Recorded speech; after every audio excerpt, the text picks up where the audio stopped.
attitude of equanimity between realized extremes, where equanimity is a truth in the particularity of experience that frees us from unhelpful polarity. So, in other words, that sounds a bit heavy, but basically all that's meant there is that, you know, that we remain reasonably impartial about our empirical experiences in the world, and not get too caught up in that. Okay. This is the bit that I'm interested in, and I'm going to talk about a lot. I think there's something definitely disingenuous about philosophers talking about interdisciplinary bioethics, because I think quite often they're saying, on the one hand, you know, well, we'll let the interdisciplinary types get on with their stuff and we'll just do our moral philosophy, because that's really better. And I think what we need to do is ask deeper questions about approach. What might doing ethics involve? And I love this quote from Aristotle, preserve the sayings of the many and the wise. And it's something I'll go on to a little bit more later. This is an unnecessary duality, but it's helpful for rhetorical purposes. I want to contrast ethical monism and ethical pluralism. Now, I want to look at a bit of Deleuze to try and think of a picture of holding all these different sayings, the many and the wise, all these different sayings together. Okay, so I'll do that in a second. Right. So what is ethical pluralism according to Tomasini? Well, it involves dichotomous reasoning. I mean, let me give you an image. In fact, it's one that Becky gave. She gave this image of a central trunk, and you have, you know, branches coming off and then splitting. You know, and that's a classic way of thinking about genealogy. You know, subdisciplines. I'm an ethicist. I'm an applied ethicist. I'm a neuroethicist. You get finer and finer branches in that kind of reasoning. And there's nothing wrong with that. It's really good. It's a good thing. But it has a weakness, because it does tend to mean you get more and more sort of specialized and more defensive about your position statements. And the alternative model I want to suggest is one that Deleuze comes up with in 1,000 Plateaus. It's got this image of a rhizome, right?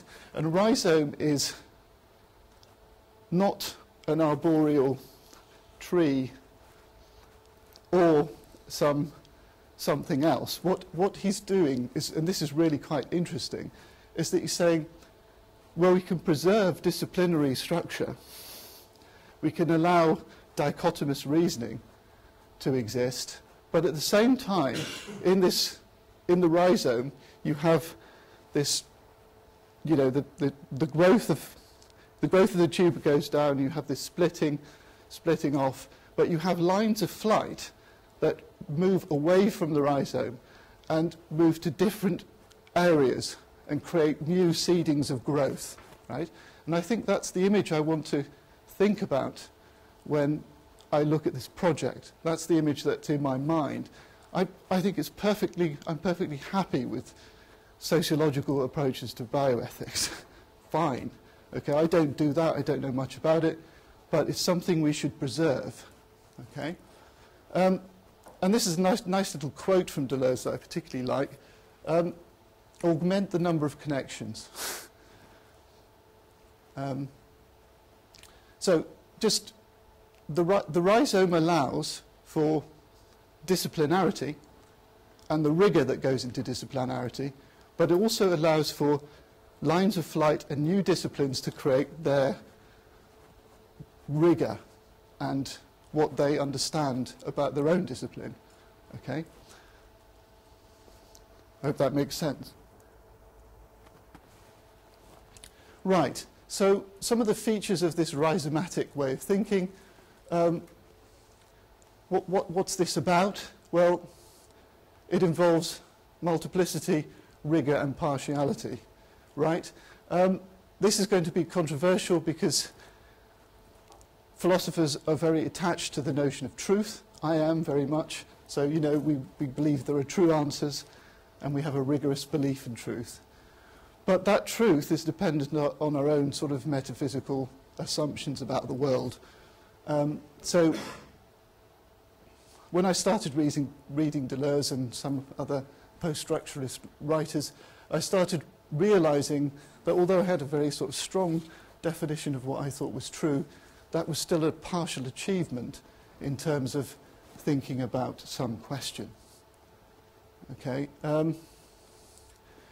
Right, so I've given an example here. I'm not sure it's that good, actually, looking at it now. So extensionism in normative ethics, an example of that would be some of the things that I've written around Kant and you know, I'd basically use Kant on assisted suicide and then look at some Stoic examples. So, you know, you know something about a normative position and you can apply it sensitively to a case study. That's an example of extensionism. And the more you know a particular normative position, the more you can more you can deeply justify it. Okay? But this mustn't be conflated with practical flexibility. I think what's interesting and what makes a really good applied ethicist is, you know, they know a lot about their case. And they can actually make judgment calls that aren't too indebted to their theoretical position. But I don't think Beauchamp and Childress are the best example of that. Anyway, okay. Another feature of ethical pluralism is the idea of preserving many different voices. And I do think it's important to engage with the public. I think upstream public engagement is incredibly important. And I do think that the public have something to say about ethics. Maybe not ethics, let me put it another way, they have normative statements that we need to listen to. And maybe that would be, you know, that might be understood in some kind of discipline of sociology of bioethics or something, but it's important. So I think we need to recognize that there are multiple language games in articulating norms that have evaluative content before it is theorized as ethics. So I do think it's important to have a public understanding of ethics, which is, say, separate from philosophical ethics. Okay. Another philosopher I particularly like is Arne Næss. And I think he's a potentially useful way of thinking about how, you know, let me put it another way. Deleuze has a good image for thinking about, you know, these different positions, these different stakeholders in the debate. Næss has a possible method for how we go about that. I'm not sure whether this is going to work, so this is kind of speculative, but what he says, and I think this is interesting, is that there's a certain advantage in vagueness, right?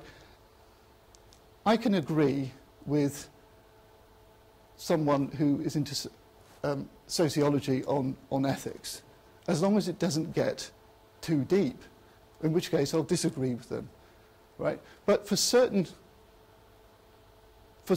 circumstances, that doesn't matter, because you need platforms of agreement. And in Næss's model of ecosophy, he calls it, but in Næss's model, vagueness is an advantage when it comes to, you know, sort of groups like this. And I don't mean vagueness that it's so vague it has no content, but certain levels of vagueness are useful. Right, so at deeper levels of agreement, and if I can bring you back to the idea of the rhizome, that's when